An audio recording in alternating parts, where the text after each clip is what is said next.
So, I'm making this video as a revealing of my past and giving people what they want to know, giving them the truth, and telling them the truth. So basically, this is about my adopted mother. I'm not saying any names, but if you know me, you know my situation. Or if I've told you, then you know my situation. Excuse the hair and the face, I'm getting ready for work, and yeah, because I'm a welder. I don't really, well, no, I still do my eyebrows and lashes, but that's beyond the point. I'm trying to speak low because my daughter's in the sleep, but basically I wanted to talk about how, my adopted mother, she used to physically, verbally, mentally, emotionally, and sexually abuse me. It's crazy how a person that's supposed to genuinely love you as a daughter after them taking you in from where you came from the background that you came from, and still become that same monster that took you through all of that stuff. And it's crazy that she would, or she did do that. And it hurts a lot because I would never thought that I'd have been in that same situation where, again, there was no one to help me. People showed a blind eye to it. So I'm gonna start this at basically after my sister left, because of my adopted mom would always try to physically fight her, or she'll hit my sister with a fire extinguisher and laugh about it like it was funny, and it's not. You don't hit nobody with a fire extinguisher. And she would hit us with pans, metal spoons, like beat us with it, and think it's okay.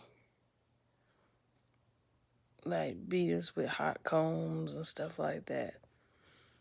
And it's like people knew what was going on, but just never said anything. And that's the fucked up part, because now they're wondering, oh, is this true? Is that true? And it's like, bruh, like, you knew about this shit. Like, get the fuck out of my face, man.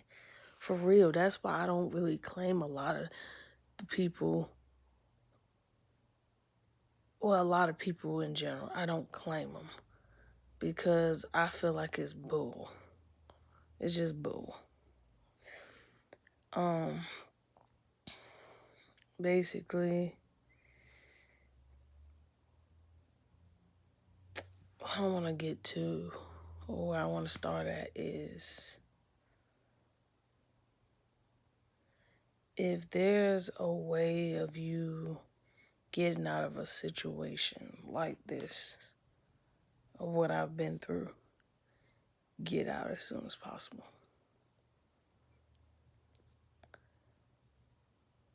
I'm going to start at where, after my sister left, my adopted mother became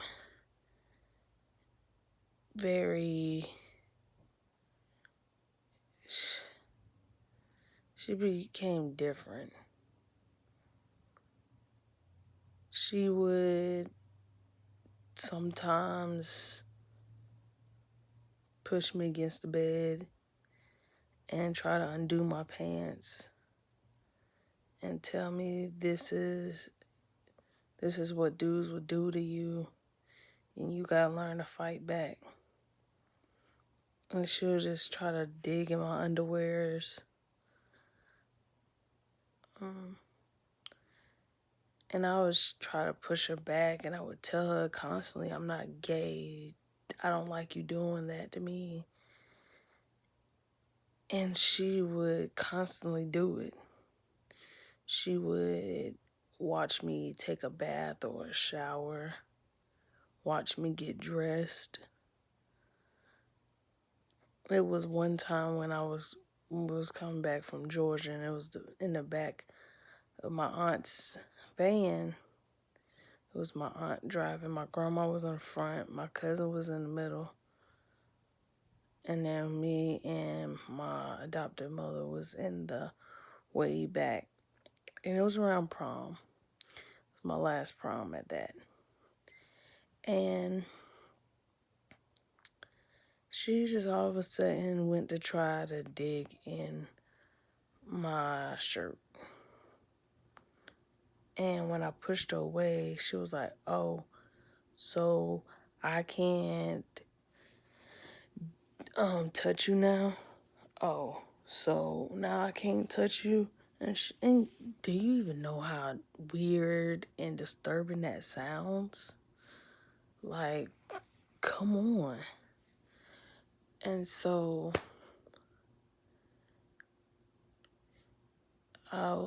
she goes and says, well, since I can't touch you, I won't get you a prom dress. And in my mind, I'm like, seriously? Like, this is what it seriously come to? And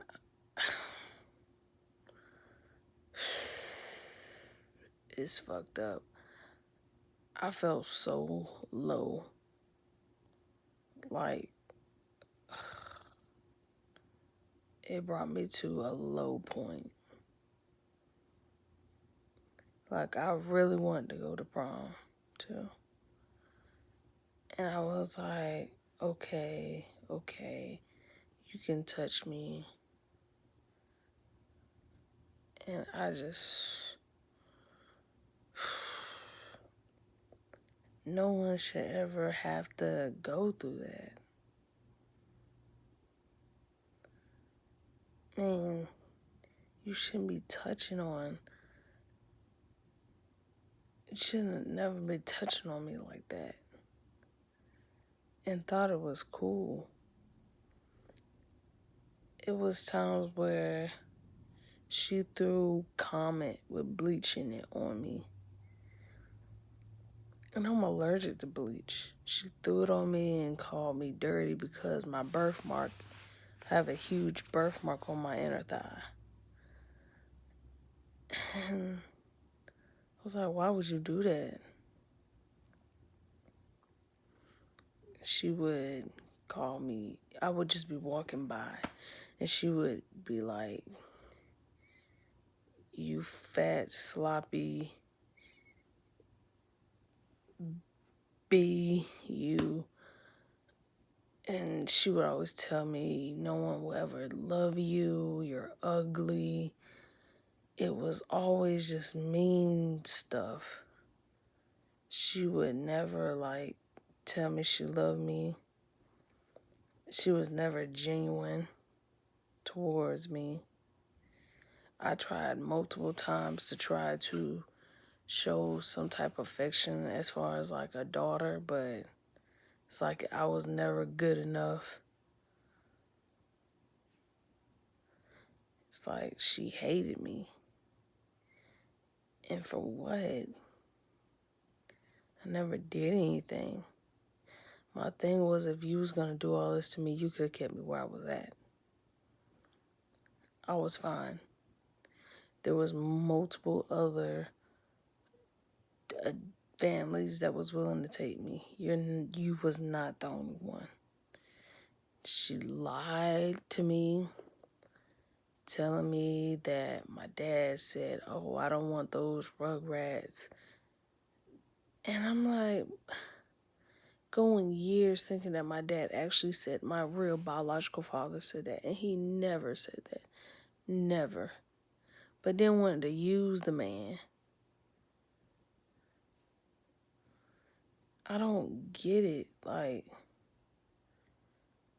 she's such an horrible person. And I pray to God she never gets another foster child that will have to go through this. Never, ever. I can't even explain to you how happy I was when I finally left. I was tired of getting abused by her. I was tired of getting abused and used by her. It was just waking up, not knowing what's going to happen, what you going to get hit with, what you done wrong. It was like so much. And it was like only so much I could take. And when I finally moved completely out and never looked back, it's crazy because she wanted to have conversations. She wanted to be around and be a part of what I had going on. But I was like, for what? Like, have you not realized what you've done to me? Have you not realized everything that you've done? You even tried to kill me once. You said it yourself. When we was in the bathroom and I was cleaning the toilet. And something was said between us. And I looked up at her and I told her, I said, you know I don't take you serious, right? Those was literally my words. That should never took it to where it went.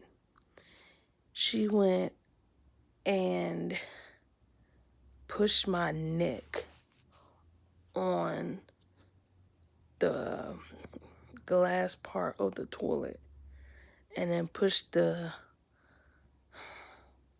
seat part on my head and kept pushing it down. And I had my hand on the glass part trying to hold it from crushing my neck because she kept on saying, I hope you fucking die. And she kept saying it over.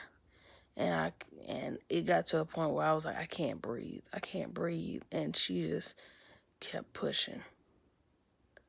And I thought that she was really going to kill me. I even brought it up to her and she swear up and down she never did. And I was like, I would never make up a story like that. A strong allegation like that. You did do that. You did.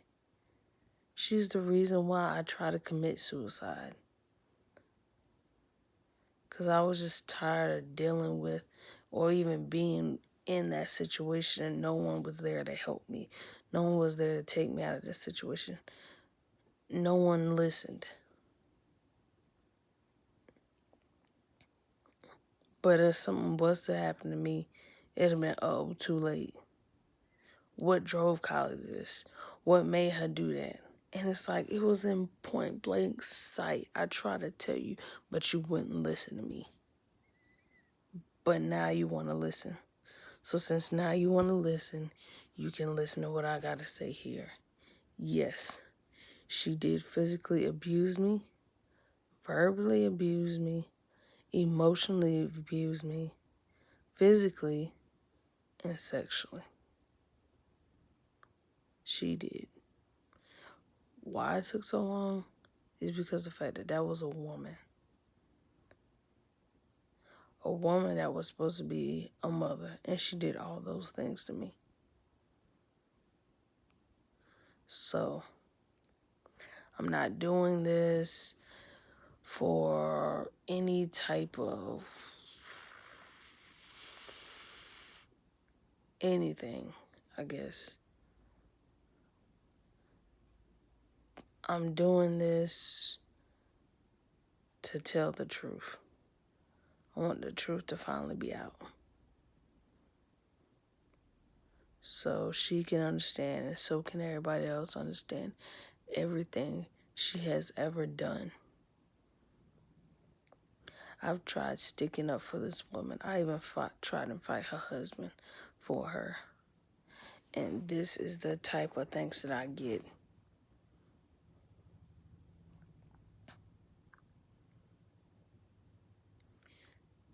It's crazy.